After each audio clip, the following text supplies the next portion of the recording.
सद्बुद्धि, सन्मार्ग और कार्य का संकल्प देना, अडिग रहे विश्वास तुम पर, ऐसा अंतः कर देना, मेरे हृदय में आने में तुम्हें कोई संकोच न हो। हे गुरुदेव, मुझे नज़रों से दूर कभी न होने देना। हे गुरुदेव, मुझे नज़रों से दूर कभी न होने देना। नमस्कार, गायत्री चिंतन धारा के इस सतत प्रवाह में आप सभी का स्वागत है। मित्रों, जैसा कि आप जानते हैं, वंदनीय माता जी की जन्म शताब्दी के उपलक्ष्य में साधना के सूत्र नामक यह विशेष श्रृंखला जारी की जा रही है और उसकी ये 6वीं कड़ी है। पिछले 5 एपिसोड यदि आपने नहीं देखे हैं तो उनके लिंक जो है हम डिस्क्रिप्शन में डाल देंगे, आप उनको ज़रूर देखिए। बहुत महत्वपूर्ण श्रृंखला है।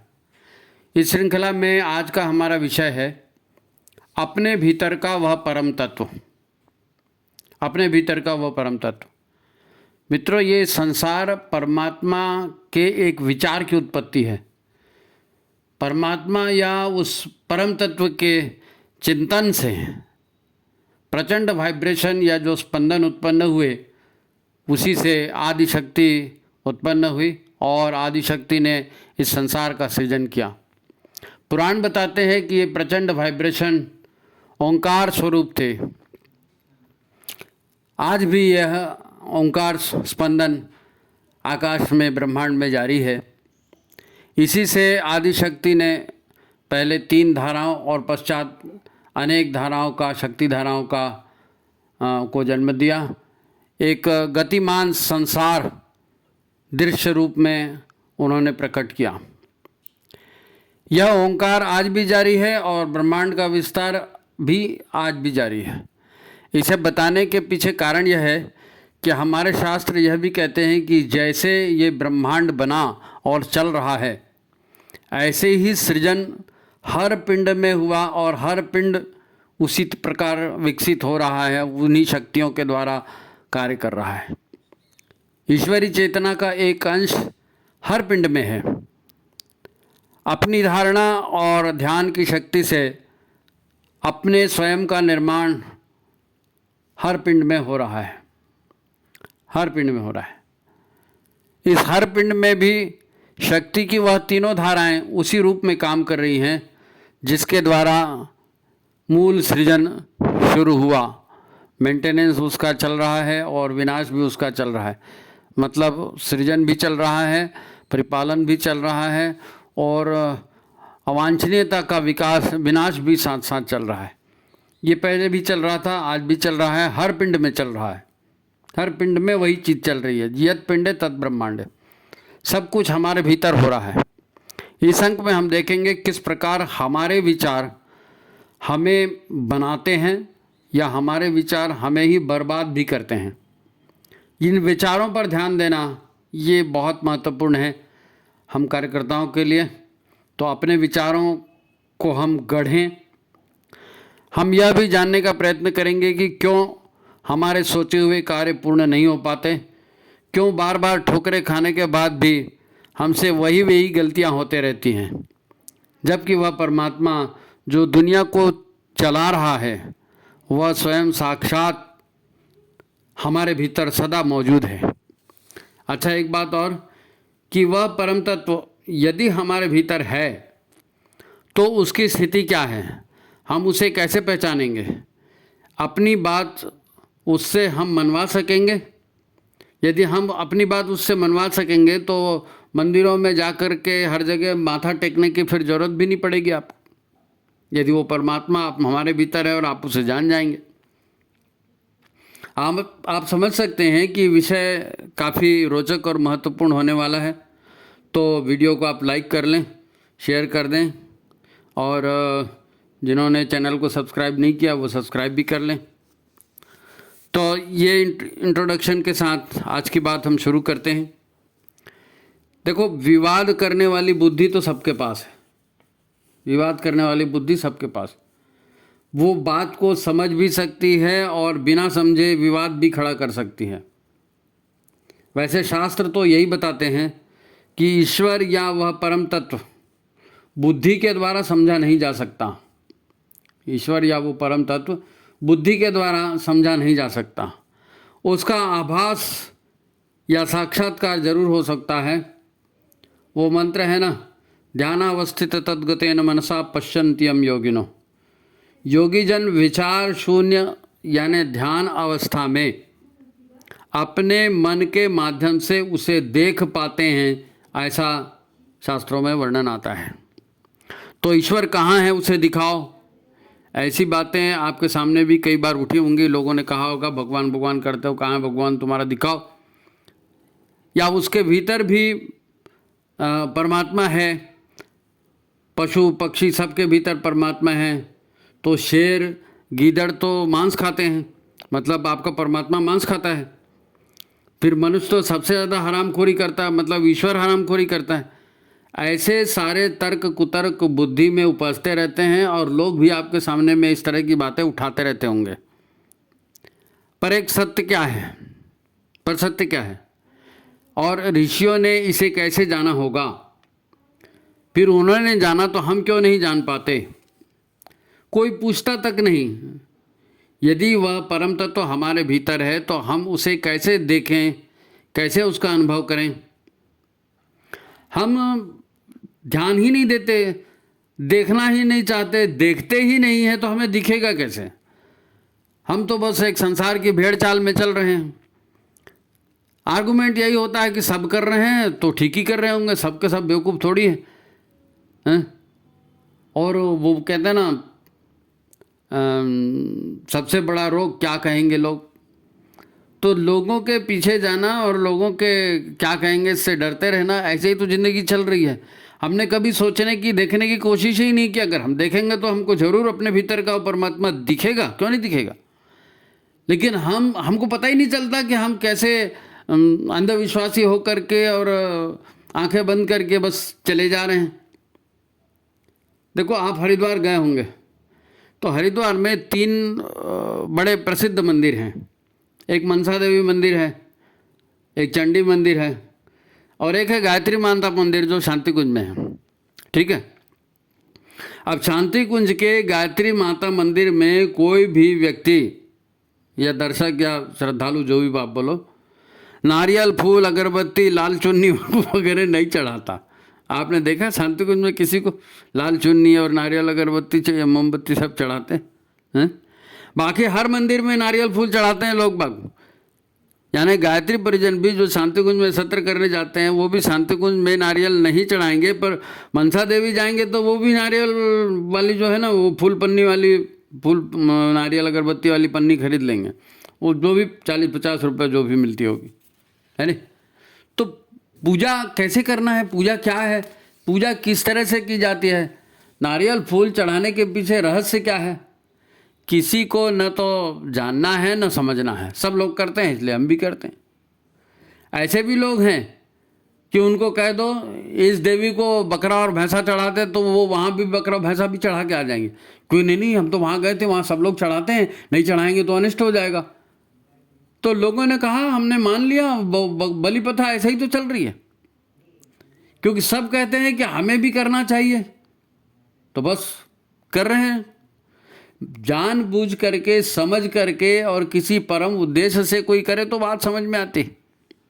या कोई देवी देवता ऐसे होते भी हैं जहाँ इस तरह का चढ़ावा होता भी है, लेकिन सब जगह तो नहीं होता।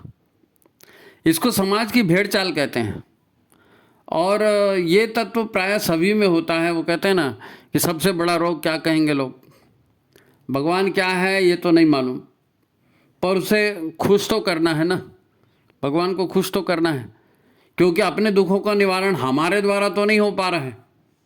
क्यों, दुख तो हम खुद ही बना रहे हैं, निवारण कहाँ करेंगे। लेकिन हम ये मानने को तैयार नहीं कि दुख हमने खुद बनाए हैं। हम चाहते हैं कि हम जानते हैं कि किसी और ने, इसने उसने बनाए होंगे, तकदीर ने बनाए होंगे, तो चलो भगवान को नारियल फूल चढ़ा देते हैं, भगवान हमसे वर मांग लेंगे, है ना, ये दे दो वो दे दो, हाँ, और ले दे के अपनी समस्याएं निपटा लो। भगवान को भी ले दे के अपनी समस्याएं निपटा लो। तो ये लोग शांति कुंज में नारियल उद्बत्ती नहीं चढ़ाते क्योंकि वहाँ परंपरा नहीं है। परंतु वही पर 5 दर्पण और भी लगे हैं जिन पर गुरुदेव का संदेश लिखा है, अहम तत्वमसि सच्चिदानंदोहम सोहम, हैं 5 सूत्र लिखे हुए, लेकिन उधर कोई ध्यान नहीं देता। वहाँ उनकी एक और मान्यता काम करती है, वहाँ उनकी एक और मान्यता। देखो, अपने स्वार्थ से आदमी कुछ भी सोच लेता है ना, तो वहाँ उनकी एक और मान्यता काम कर लेती है और वो श्रद्धा का ढोंग करते हैं।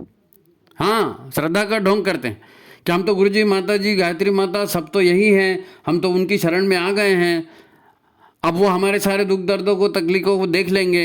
उन्होंने कहा था तुम हमारा काम करो, हम तुम्हारा काम कर देंगे, तो गुरु जी, माता जी सब कर ही देंगे, फिर ये दर्पण वर्पण में खड़े होकर क्या करना है। हम तो गायत्री माता को प्रणाम कर दिए, श्रद्धावान लभते ज्ञानम, श्रद्धा से सब होता है, हमारी पूरी श्रद्धा समर्पित। यानी इस तरह की जो बातें हम कहते हैं, ये केवल शब्दों का एक ताना बाना है ना।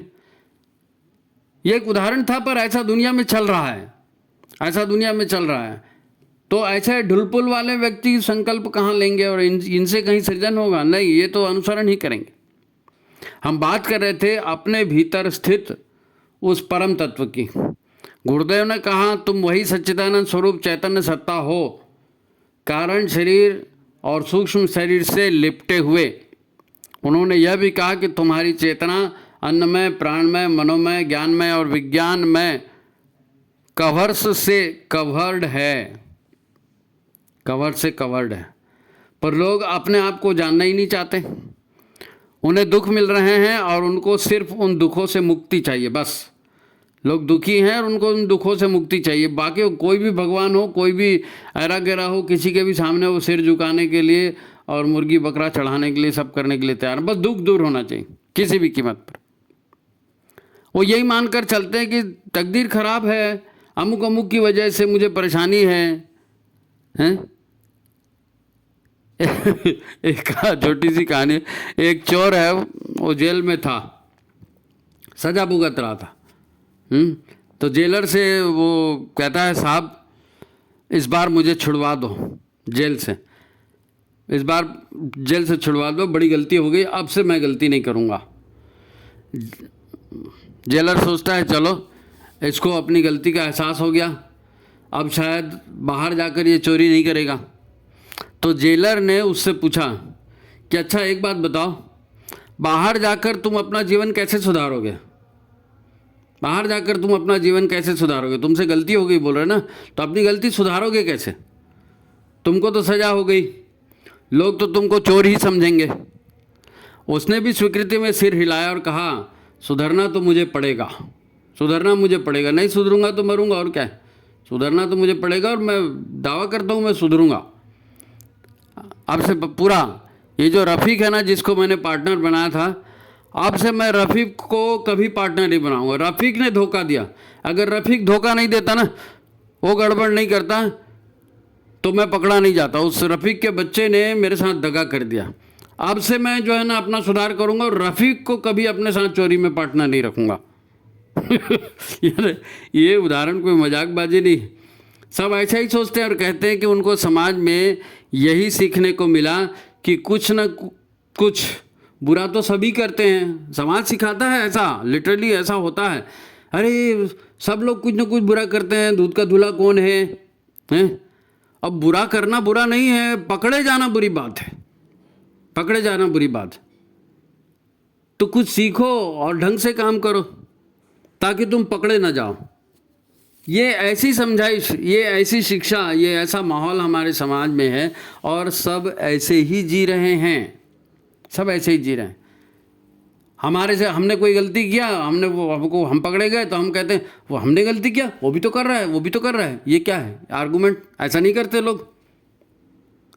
अब हम उदाहरण सहित देखेंगे कि वह परम तत्व जो हमारे भीतर है और वह परम तत्व हमारे भीतर सक्रिय है, फिर भी हमारा ध्यान उस तक क्यों नहीं जाता? ये क्यों नहीं जाता हमारा ध्यान परम तत्व? वो परम तत्व हमारे भीतर है। परमात्मा के एक संकल्प से संसार बनाना, तो हम अपने संकल्प से अपना संसार नहीं बना सकते। अब वो परम तत्व हमारे भीतर में है। ये सारी माया भी हमारे विचारों की पैदा की हुई है। सारी माया, माया मतलब आप समझते हैं माया। हमारी अड़चन ये है कि हमारे विचारों के साथ हमारा मन जुड़ जाता है, हमारे विचारों के साथ हमारा मन जुड़ जाता है। अगर मन विचारों के साथ नहीं होगा तो क्या होगा? जैसे विचार उठते हैं वैसे गायब भी हो जाएंगे। लेकिन मन जिस विचार को पकड़ लेता है वो उसके साथ जुड़ जाता है। जब हमारा मन हमारे विचार के साथ जुड़ जाता है तो हर विचार हमें एक कहानी दिखाता है। देखो हमारे अंदर क्या घटना होती है वो मैं आपको बता रहा हूँ कि हमारा मन किसी विचार को पकड़ लेता है तो फिर उसके ऊपर एक काल्पनिक कहानी बनना शुरू हो जाती है। हमारा मन बनाना शुरू कर देता है कहानी। फिर हमारा मन जो है वो विचार से हट करके उस कहानी से जुड़ जाता है, कहानी के पात्रों से जुड़ जाता है। हो उसको ऐसा बोलूँगा तो वो ऐसा करेगा, वो उसको ऐसा बोलूँगा तो वो ऐसा करेगी, उसने पिछली बार भी ऐसा किया था। ये कहानी के पात्रों से जुड़ गया व्यक्ति। पहले विचार से जुड़ा मन, फिर विचार ने कहानी बना दी, फिर कहानी के पात्रों से वो जुड़ गया। अब हमें उन कहानियों में अगले दृश्य और उनसे जुड़े हुए पात्र दिखने लगते हैं। फिर हमारा मन कहानी के उन पात्रों से या तो दोस्ती कर लेता है या तो दुश्मनी बना लेता है। फिर इन कहानियों के साथ साथ हमारी स्मृतियां भी जुड़ जाती हैं। हाँ उस दिन ऐसा हुआ था, हाँ उसके साथ ऐसा हुआ था। अब ये कहानी लंबी होते जा रही है वो एकता कपूर के सीरियल टाइप चले जा रहा है। वो सिर पैर कुछ नहीं है, हमारे मन ने एक विचार को पकड़ा था और वो विचार चले जा रहे हैं आगे। ऐसा हो गया तो, ऐसा हो गया तो, और ये मन का बनाया खेल लंबा होते जाता है। हम भूतकाल और भविष्य काल में इस कदर उलझ जाते हैं कि वही हमारे लिए महत्वपूर्ण बात हो जाती है और वर्तमान हमसे छूट जाता है। वर्तमान हमसे जुड़ जाता है। वर्तमान में इतने अवसर आते हैं लेकिन हम उसको छोड़ देते हैं क्योंकि हमारा मन या तो भूतकाल में था या तो भविष्य की कल्पनाओं में था और वर्तमान हमसे बिछड़ जाता है। एक विचार कई कई दिन खा जाता है। वास्तव में ये सच नहीं है, हमारी कल्पना का संसार है। हम मन से देख रहे हैं, मन से ही कल्पना कर रहे हैं। ये सच थोड़ी है, ये तो हमारे कल्पना का संसार है।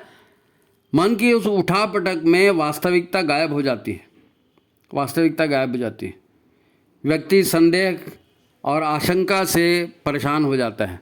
अब जो हुआ ही नहीं है उसके बारे में सोच रहे हो और जो संभावित लगता है उसके बारे में चिंतन किए जा रहे हो। न जाने कितनी मानसिक, शारीरिक, हर तरह की समस्याएं हम सोच सोच के खड़ी कर लेते हैं। ये है हमारी माया का संसार। यदि आप भी मन के किसी ऐसे ही जाल में फंसे हैं तो आपसे निवेदन है कि ठंडे दिमाग से शांत होकर बैठने का अभ्यास करें। ठंडे दिमाग से शांत होकर बैठने का अभ्यास करें। राग द्वेष से परे हटकर निष्पक्ष होकर अपनी मनस्थिति का स्वयं विश्लेषण करें। मत बसाओ किसी को, लेकिन खुद तो ठंडे दिमाग से सोचे रे भाई। अब आप खुद ही सोचो, यदि आपका सारा ध्यान मन की उन्हीं कहानियों में रहेगा तो आप अपने अंदर स्थित उस परम तत्व का आभास कैसे करोगे? कैसे करोगे? यदि कोई टीवी देख रहा है तो कमरे में क्या चल रहा है उधर उसका ध्यान रहेगा ही नहीं। कोई कुछ कर रहा है, बच्चा बोल रहा है और पति ने कुछ कह दिया, पत्नी ने कुछ कह दिया, हमारा ध्यान टीवी पे है। तो ऐसा ही हमारा मन जब इन काल्पनिक कहानियों में उठापटक में लगा रहता है तो हम अपने अंदर के उस परम तत्व को देखेंगे कैसे देखेंगे? कल्पना करो आप, वो दिखेगा ही नहीं। जब उधर आपका मन जा ही नहीं रहा है तो उसका आभास कैसे होगा? फिर व्यक्ति पूछे कि भगवान कहाँ है? भगवान भीतर है। तो कौन दिखा सकेगा उसको भगवान? ऐसे व्यक्ति को कौन भगवान दिखा सकेगा? वैसे भी वह कोई भौतिक संरचना तो है नहीं कि चलो इस आदमी का एक्सरे कर दिया तो भगवान का फोटो आ जाएगा, हैं? या इसकी सोनोग्राफी कर देंगे तो दिख जाएगा कि भगवान कहाँ पर है। ये सब जो है ना, ऐसा तो संभव नहीं है। वो कोई स्थूल रूप तो है नहीं। ध्यान की एकाग्रता में ये स्वयं अनुभव करना होता है। ध्यान की एकाग्रता में अभी तो 10 विचार चल रहे हैं तो उन विचारों में मन लगा हुआ है। तो जब मन जहाँ लगेगा वही तो काम होगा ना। मन परमात्मा में लगा ही नहीं तो परमात्मा कहाँ से दिखेगा? अपने भीतर का वो चेतन तत्व वो कैसे दिखेगा? तो फिर और क्या उपाय होगा? तर्कों से आप अनुमान नहीं लगा सकेंगे कि कोई तो है जो हृदय की धड़कनों को मेंटेन कर रहा है, कोई तो है जो फेफड़ों को धड़का रहा है, कोई तो है जो किडनी को सही ढंग से काम करा रहा है, लीवर को सही ढंग से काम करवा रहा है। हम रहते तो भूल जाते हैं, अरे मैं दिल को धड़काना भूल गया, अरे मैं वो किडनी का बटन ऑन करना भूल गया। हम तो 50 चीज़ें भूलते रहते हैं। लेकिन वो चेतन, परम चेतन तत्व तो हमारे भीतर है और वो सब हमारे सोचे समझे बिना वो सब किए जा रहे हैं। पेट में बच्चा बन रहा है या छाती में दूध आ रहा है ना, ये कैसे हो रहा है? जिसको आलू की सब्जी बनाना नहीं आता वो पेट में बच्चा बना लेगी। नींद लेने पर हम फ्रेशनेस अनुभव करते हैं, तो कैसे आप नींद लेने पर कैसे फ्रेशनेस अनुभव करते हो? शरीर की टूट फूट को शरीर अपने भीतर से ठीक करता है। कैसे ठीक करता है? कौन इंजीनियर वहाँ बैठा है? कौन बताता है कि क्या करने से क्या होगा और कैसे होगा? भाई वो चेतना है हमारे भीतर और वो काम कर रही है। अब हम उधर ध्यान ही नहीं देंगे तो कैसे पता चलेगा? इसे तो हमारा मन नहीं करता। कोई तो ईश्वरीय व्यवस्था है, कोई तो दिव्य चेतना है जो 24 घंटे सजग रहकर हमारे इस शरीर को संभाल रही है। कोई तो एक है। अच्छा, एक और महत्वपूर्ण तथ्य वो ये है कि वह दिव्य चेतना मस्तिष्क से आए संदेशों का शरीर में क्रियान्वयन भी कराती है। वो दिव्य चेतना मस्तिष्क से जो भी संदेश आता है वो उसका क्रियान्वयन कराती। वो उन भाव, संवेदनाओं, दृश्यों आदि को पूर्णतया सच मानकर उस अनुभव के अनुसार अपनी प्रतिक्रिया भी देती है।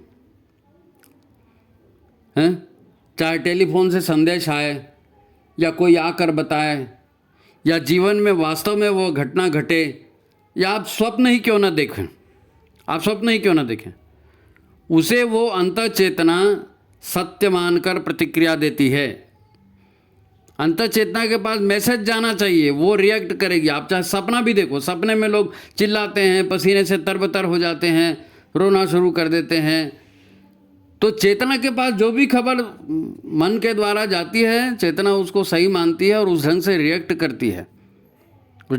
करती है, बहुत महत्वपूर्ण बात है। और हम अपने आप को अगर समझना चाहते हैं, अपनी चेतना को जानना चाहते हैं, तो इस तरह की घटनाओं के कारणों को हमको समझना चाहिए, उसका विश्लेषण करना चाहिए, है नहीं? तो हमारी चेतना के लिए जो है सपने और हकीकत और कथानक सब एक जैसा है। व्यक्ति सपने को भी सच मानकर चिल्लाता है, पसीने से पसीना हो जाता है ना? स्वप्नों को सच मानकर प्रसन्न या दुखी अनुभव करता है, प्रतिक्रिया भी देता है, क्योंकि वो मन की हर बात पर विश्वास कर लेता है। हमारा अंतःकरण, हमारी अंतःचेतना मन की हर बात पर विश्वास कर लेती है। मन जब कह देता है कि ये डॉक्टर अच्छा है, इसकी दवा मुझे सूट करेगी, तो व्यक्ति वास्तव में उस दवा से ठीक हो जाता है, क्योंकि मन ने कहा है और चेतना ने उसको स्वीकार कर लिया है। अब चेतना ने जब स्वीकार कर लिया तो चेतना आदेश दे देती है, देखो अब शरीर को बिगाड़ना नहीं है, अच्छा डॉक्टर आ गया है, शरीर को ठीक करना है, और सारी इंद्रियां फिर शरीर को ठीक करने में लग जाती। ये अंतःचेतना करती है ना? भले ही उस दवा की जगह जो है ना मिनरल वाटर का डोज दे दिया जाए, और डॉक्टर जो है जिसके ऊपर आपको विश्वास है वो दवा की जगह मिनरल वाटर भी दे देगा, तो भी वो आप ठीक हो जाओगे, क्योंकि अंतःचेतना उसको दवाई मानती है और कह देती है कि हाँ शरीर को ठीक करो भाई, दवाई मिल गई। कैंसर जैसी बीमारियों से जो लोग मरते हैं, है ना, उन्हें जब ये विश्वास हो जाता है कि डॉक्टर ने कह दिया है कि 3 महीने के अंदर बंदा जो है मर जाएगा, तो भीतर ही भीतर परम चेतना उसी को सच मान लेती है और शरीर छोड़ने की तैयारी प्रारंभ कर देती है, क्योंकि डॉक्टर ने बोला है 3 महीने के अंदर मर जाओगे, तो वो मरने की तैयारी भीतर शुरू हो जाती है और 3 महीने के पहले ही आदमी शरीर छोड़ भी देता है ना? समय से पहले शरीर को छोड़कर चली जाती है चेतना। नहीं तो कैंसर होने पर या किडनी खराब होने पर, है ना, और कोई कुछ पता नहीं चलता ना, तो आदमी मनमाना व्यवहार करते रहता है और मन परवाह नहीं करता रोग की। अंतर्चेतना को भी पता नहीं चलता कि हम बीमार हैं, और आदमी बरसों तक वैसे ही बीमारी हालत में जीते रहता है, क्योंकि हमारे अंतर्चेतना को किसी ने बताया ही नहीं कि तुम बीमार हो। अरे सर्दी हो गई है, ठीक हो जाएगी, अरे दस्त लग गया, फलाना हो जाएगा, हाँ ठीक है, सबका ठीक है, हाँ ठीक हो गया, हाँ हो गया। अंतर्चेतना अपने आप को बीमार मानेगी तो बीमार होगी, स्वस्थ प्रसन्न मानेगी तो स्वस्थ प्रसन्न होगी, क्योंकि वो निर्माता है, वो हमारे भविष्य की निर्माता है हमारी अंतःचेतना, उसके हिसाब से हमारा शरीर चलता है। अच्छा, आपने वो अमेरिकी कैदी की कहानी सुनी होगी जिसे मौत की सज़ा हो गई थी और उसे जहर का इंजेक्शन देकर मारना था, तो उसकी आंखों में पट्टी बांधकर उसको मौत की कुर्सी पर बिठाया गया और फिर पानी का इंजेक्शन दिया गया।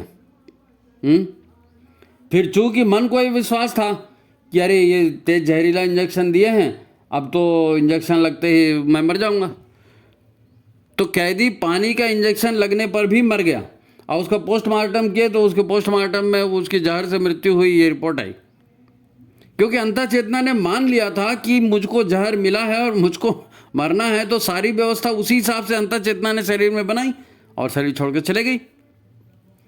बहुत ताकत है अंतः चेतना में, और ये विचारों से सक्रिय होती है। विचारों से परमात्मा ने संसार बनाया, हम भी विचारों से अपना ही संसार बनाते हैं। भाई मन तो शरीर का मैनेजर है ना, और भीतर जो आत्म तत्व या परम तत्व है उसे ही वास्तव में शरीर मिला है, मन को थोड़ी शरीर मिला है। मन कह दे कि हाँ बुरी सिचुएशन है, मरना है, तो आत्मा शरीर छोड़ देगी। और मन निधि प्रसन्न है, विश्वास से भरा है, तो चेतना भी शरीर को स्वस्थ बनाने का आदेश दे देती है। जब भी अपनी आत्मा या आत्म चेतना या अपने परम तत्व की बात हो, तो ये कोई पुस्तकों में या कोर्स में की किताबें पढ़ाई जाने वाली चीज़ नहीं है। लेकिन जो सूक्ष्म शक्तियाँ हमारे शरीर, हमारे विचार और हमारी भावनाओं के माध्यम से हमारे जीवन को चला रही हैं, उसमें लोग जिसे जानते हैं वो है मन। जितनी भी सूक्ष्म शक्तियाँ वो लोग मन ही जानते हैं, परंतु मन का क्षेत्र भी बहुत बड़ा है, बड़ा व्यापक है। इसलिए इसको मन संस्थान कहते हैं। मन संस्थान तो बोलते हैं ना, वन मैन इंडस्ट्री। वैसे ही मन बोलने से छोटा सा हो, लेकिन मन संस्थान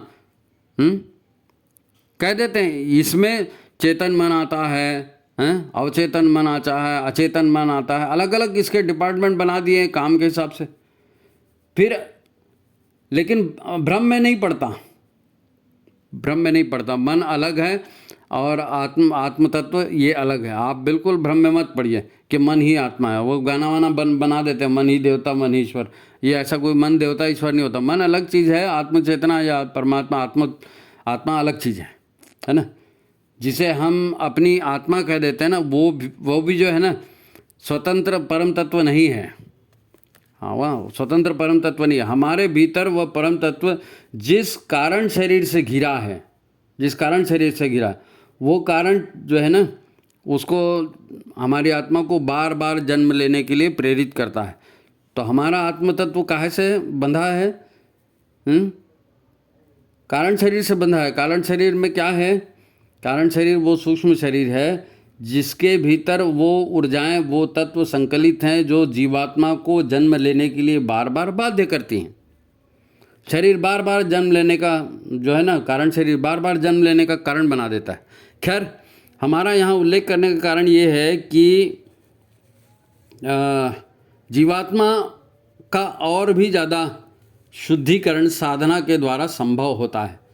जीव के भीतर में परमात्मा है, ठीक है, लेकिन परमात्मा कारण शरीर के भीतर है। चेतना कारण शरीर के भीतर है, कारण शरीर से ढकी हुई है, इसलिए उसको जीवात्मा कहते हैं, शुद्ध आत्मा नहीं कहते। शुद्ध आत्मा वो है जिसका कारण शरीर भी मुक्त हो गया है। कारण शरीर से जो मुक्त हो गया वो शुद्ध आत्मा है। और यहाँ साधना आप तभी करते हैं जब आपके ऐसे विचार बनते हैं।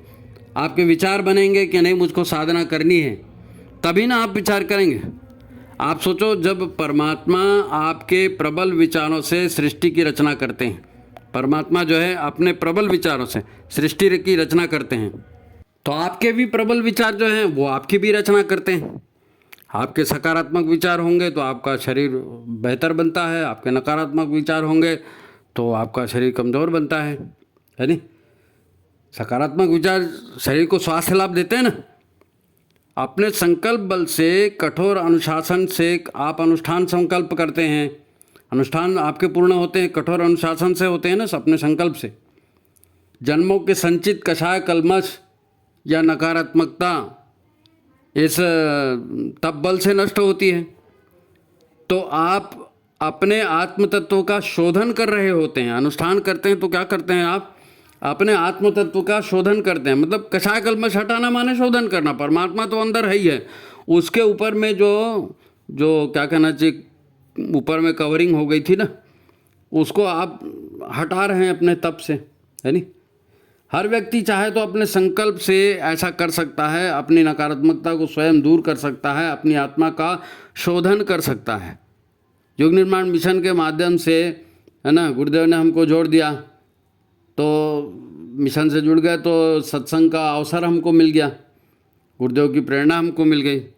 तो इसका लाभ सभी को उठाना चाहिए और अपने आत्मबल से आत्म चेतना के शोधन का उपाय सभी को करना चाहिए, सभी को करना चाहिए। देखो, कृष्ण जब अर्जुन से कहते हैं कि तुमने और मैंने कई कई जन्मों की यात्रा की है, परंतु तुम्हें याद नहीं है और मैं वो सब जानता हूँ। आता है ना, गीता में प्रसंग आता है, अर्जुन जो है गुरु बन करके, कृष्ण जो है गुरु बन करके और अर्जुन को वहाँ समझाते हैं, गीता का ज्ञान देते हैं। तो वो क्या कहते हैं? यही कहते हैं कि तुमने और मैंने कई जन्मों की यात्रा की है, पर तुम्हें याद नहीं है और मैं सब जानता हूँ।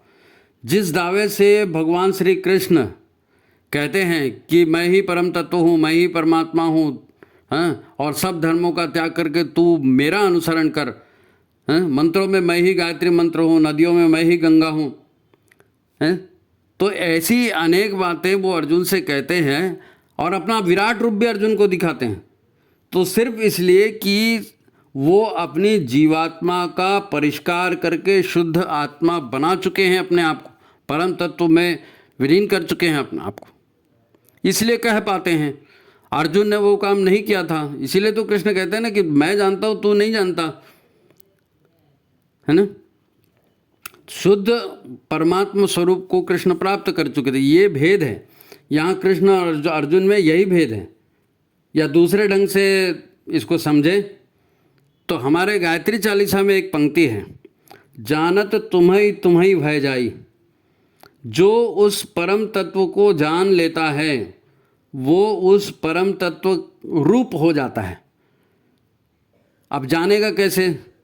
जानने के लिए दिव्य चक्षु चाहिए, स्पेशल दृष्टि चाहिए। वो कैसे आएगी? आत्मशोधन से आएगी, तप से आएगी, ध्यान से आएगी। तभी तो कहा गया ना, ध्यानावस्थित तद्गतेन मनसा, है। तो आत्मशोधन से यदि हम वहाँ तक पहुँच जाते हैं और उस परम तत्व को जान जाते हैं, तो जो उस परम तत्व को जान जाता है वो परम तत्व बन जाता है। तो श्री कृष्ण ने साधना से उस परम तत्व को जाना और वो स्वयं परमात्मा हो गए, है ना। योगीराज योगेश्वर कृष्ण अपने विचार से, अपने संकल्प से, अपने योग बल से जीवात्मा से परमात्मा बने ना। तो ये क्या है? ये विचारों की ताकत है। परमात्मा के विचार से संसार बन रहा है और व्यक्ति अपने विचार से परमात्मा बन रहा है। जीवात्मा से परमात्मा विचारों की ताकत के माध्यम से बना ना। अगर हम ये स्वीकार कर पाते हैं कि हमारे अंदर भी जीवात्मा है, हमारे अंदर भी जीवात्मा है, अगर हम इतना भी विचार स्वीकार कर लेते हैं तो ये बहुत अच्छी बात है, क्योंकि ये शुरुआत है, ये पहला कदम है। हम अपने आप को माया से ग्रसित अर्जुन के रूप में और गुरुदेव को योगेश्वर कृष्ण के रूप में देखें। अपने आप को माया से ग्रसित अर्जुन के रूप में और गुरुदेव को योगेश्वर कृष्ण के रूप में देखें। ये सब कपोल कल्पना या गुरुदेव का महिमा मंडन नहीं कर रहे हैं हम। ऐसा मत समझना कि ये गुरुदेव का महिमा मंडन चल रहा है, नहीं, ये भूल मत करना। जिस आध्यात्म विज्ञान को के युग के बारे में हमारे यहाँ बातें की जाती है ना कि नया युग जो है, सतयुग जो है, ये आध्यात्म विज्ञान का युग होगा, है ना, आध्यात्म विज्ञान होगा, युग होगा, यही कहते हैं ना। जिस आध्यात्म विज्ञान के युग की बातें हमारे यहाँ की जाती हैं वो ये वही है, हाँ। सब क्वांटम फिजिक्स के रूप में प्रमाणित होते जा रहा है, क्वांटम फिजिक्स के रूप में प्रमाणित होते जा रहा है। क्वांटम फिजिक्स बता रहा है कि परमाणु के कण भी वास्तव में ऊर्जाओं के स्पंदन मात्र हैं। और ये ऊर्जाओं के स्पंदन कहाँ से आए? ये परमात्मा के स्पंदन है, ये ओंकार के स्पंदन है, ये, है ना, जो विशुद्ध रूप से, हाँ, अध्ययन शोध की दृष्टि से विज्ञान का अध्ययन कर रहे हैं। विज्ञान मतलब ऐसा नहीं कि आपने कंप्यूटर साइंस पढ़ लिया या आपने कोई सिविल इंजीनियरिंग कर लिया, वो नहीं, वो प्रोफेशनल वाली बात नहीं। जो विशुद्ध रूप से विज्ञान का अध्ययन कर रहे हैं, है ना, शोध की दृष्टि से, तो विशेष करके क्वांटम फिजिक्स जो पढ़ रहे हैं वो जानते हैं कि ये विज्ञान विशुद्ध रूप से ऊर्जा तरंगों का विज्ञान है। पूरा संसार ऊर्जा तरंगे ही है, ऊर्जा तरंगे ही है। और ये कहाँ से? ध्वनि युक्त ऊर्जा है, ध्वनि युक्त ऊर्जा है। ब्रह्मांड में आज भी ओंकार की ध्वनि को रिकॉर्ड किया गया ना, तो वो ओम की ध्वनि है। ओम की ध्वनियों से 7 स्वर निकले हैं, सारी ध्वनियाँ ओम से ही निकली हैं। अब हम ओम कह देते हैं आ में ओ की मात्रा में, लेकिन ऐसा नहीं है, वो उसका उच्चारण अलग है। वो एक अलग तरह का ये है, वो हमारा विषय नहीं है। लेकिन आप इतना जान लीजिए कि ओम नमः शिवाय का आप जाप कर रहे हैं या गायत्री मंत्र आदि जो श्रेष्ठ मंत्र है हमारे यहाँ जाप के लिए कहे गए हैं, उनका सही उच्चारण करते हुए यदि आप जाप कर रहे हैं तो इसके जो वाइब्रेशन बनते हैं, इससे जो कंपन बनते हैं, ये वाइब्रेशन या ये कंपन या ये ऊर्जा तरंगे आकाशीय तत्व के माध्यम से पूरे ब्रह्मांड में विस्तार पा रही हैं, पूरे ब्रह्मांड में विस्तार पा रही हैं। अगर ऐसा नहीं होता तो हम आज बोलते क्या? चिद्रूपिणी महामाया दिव्य तेजा समन्विते। ब्रह्मांड से हमारा कनेक्शन शिखा के सहस्त्रसार के माध्यम से हो रहा है ना, तो कहाँ से? आप जाप ही तो कर रहे हो ना, ध्वनि ही तो उत्पन्न कर रहे हो। तो विशिष्ट शब्दों का गुंठन, विशिष्ट ढंग से उसका उच्चारण आपको ब्रह्मांडीय शक्ति से जोड़ रहा है, क्योंकि सारा ब्रह्मांड ऊर्जा तरंगे हैं, ध्वनि तरंगे हैं। क्वांटम फिजिक्स भी यही मानता है कि ये पूरा ब्रह्मांड कुछ और नहीं, केवल ऊर्जा तरंगों या ऊर्जा युक्त विशिष्ट ध्वनि तरंगों का जाल भसा है। आपको याद होगा रामायण महाभारत सीरियल आपने देखा, तो ये जो पुराने योद्धा थे ये मंत्र पढ़कर और हाथ में दिव्यास्त्र प्रकट कर लेते थे। हैं, किसी को दिव्यास्त्र मारना है तो धनुष भर पकड़े, बाण भर, धनुष भर पकड़े अपने हाथ में और दिव्यास्त्र का बाण उनके हाथ में छक से आ जाता है। तो कहाँ से आता है? मंत्र पढ़कर उन्होंने उस शक्ति को सिद्ध किया है। वो जो मंत्रों के वाइब्रेशन है, उन वाइब्रेशन को कैसे क्या उसको पढ़ना है, बताना है, ये उनका अभ्यास है। तो इसका जवाब यही है कि पदार्थ स्वयं में ऊर्जा तरंगों का विशिष्ट संयोजन है। भाई परमाणु जब ऊर्जा तरंगों से बने हैं तो पदार्थ भी ऊर्जा तरंगों से बने हैं, उनका विशिष्ट संयोजन है। वो संयोजन आपने साधना से सीख लिया है, तो आपके हाथ में ब्रह्मास्त्र आ गया, वो उसने बना दिया, क्योंकि सृजन तो परमात्मा का काम है। परमात्मा क्या है? वो दिव्य चेतना है, जिसे विधाता की विधि व्यवस्था कहते हैं, है ना, विधाता की विधि व्यवस्था। वो भी परम तत्व की विशिष्ट भावना शक्ति, भाव ऊर्जाओं का संयोजन ही है। हाँ, तभी तो शुद्ध आत्मा श्री कृष्ण परमात्मा कहलाए, शुद्ध आत्मा श्री कृष्ण परमात्मा कहलाए, क्योंकि उनके पास वो संयोजन करने की शक्ति थी, वो साधना उन्होंने की थी, अपने आप को परम शुद्ध उन्होंने बना लिया था और वो परमात्मा ही हो गए बना लिया। तो योगेश्वर कृष्ण के रूप में वो परम तत्व तक विकसित हो चुके थे। एक बात आप अच्छे से जान लो, जब गुरुदेव ने भटका हुआ देवता का मंदिर बनाया ना, और वो 5 आईने लगाए, गुरुदेव ने शांतिकुंज बनाया। शांतिकुंज की सबसे महत्वपूर्ण स्थापना मैं तो उसी को मानता हूँ, भटका हुआ देवता का मंदिर, है ना। तो एक बात अच्छे से जान ले कि जब गुरुदेव ने भटका हुआ देवता का मंदिर में वो 5 आईने लगाए, तो वह गुरुदेव के द्वारा दी गई शिक्षा का उच्चतम सोपान है। सबसे ऊंची शिक्षा वही है जो गुरुदेव ने दी है कि तुम सच्चिदानंद स्वरूप हो, आत्मा, अपने आप को समझो, वो परम तत्व तुम्हारे भीतर है, अपने आप को जानो। इससे बड़ी शिक्षा और कोई नहीं हो सकती थी, इससे बड़ी शिक्षा और कोई नहीं हो सकती, है नहीं। परमेश्वर या परमात्मा का परम तत्व जो भी आप नाम दे दो, है ना, वो अर्जुन की तरह हमें भी है। वही सारे दुखों का अंत है, वही सारे दुखों का अंत है। कहाँ? उस परम तत्व के पास। वही महादेव का स्थान है, वही परम तत्व है, वही महादेव का स्थान है, वही मंजिल है जहाँ गुरुदेव लेकर के जाना चाहते थे, जिसके लिए उन्होंने 5 वहाँ दिव्य स्थापनाएं बनाई भटका हुआ देवता के मंदिर में। वही मंजिल है जिसकी झलक हमें महाकाल दिखा कर गए हैं। परम पूज्य गुरुदेव जिसकी झलक हमको दिखा कर गए हैं, वो चेतना की यात्रा का अंतिम पड़ाव है, कहना चाहिए। सफल उपलब्धि वहीं पर जाकर होने वाली है। तो हम योग निर्माण मिशन से जुड़ गए हैं, बहुत बड़े सौभाग्य की बात है। स्वयं योगेश्वर कृष्ण जैसे एक महाकाल के जैसे हमें गुरु मिल गए हैं, वो भी बहुत बड़ी बात है। और हम मिशन से जुड़ करके उन्हीं का काम कर रहे हैं, ये उससे बड़ी बात है। तो अपने आप को गया गुजरा ही दीनहीन नहीं मानना है, जीहीन नहीं मानना है, कर्मकांडों में नहीं उलझना है। हमको मूल बात पकड़ना है। गुरुदेव हमारे को मैसेज क्या देना चाहते थे? वो हमसे साधना करवाना चाहते थे। वो हमारे को वही कहते थे कि अपना सुधार संसार की सबसे बड़ी सेवा है, तो अपना सुधार करो, है ना। बाकी तो ये सृजन और पालन और संहार ये तो चलते रहता है, तुम आत्मनिर्माण करो। ये गुरुदेव का बहुत बड़ा एक संदेश था। और हम जो मिशन के कार्यकर्ता हैं, जो सक्रिय रूप से समय दे रहे हैं, हमको मालूम होना चाहिए कि हम भगवान के अंग अवयव बन करके उन्हीं का काम कर रहे हैं। तो बड़ी श्रद्धा निष्ठा के साथ इसको करें, बहुत ही अच्छा फल इसको मिलेगा। आज की बात यहीं समाप्त करते हैं।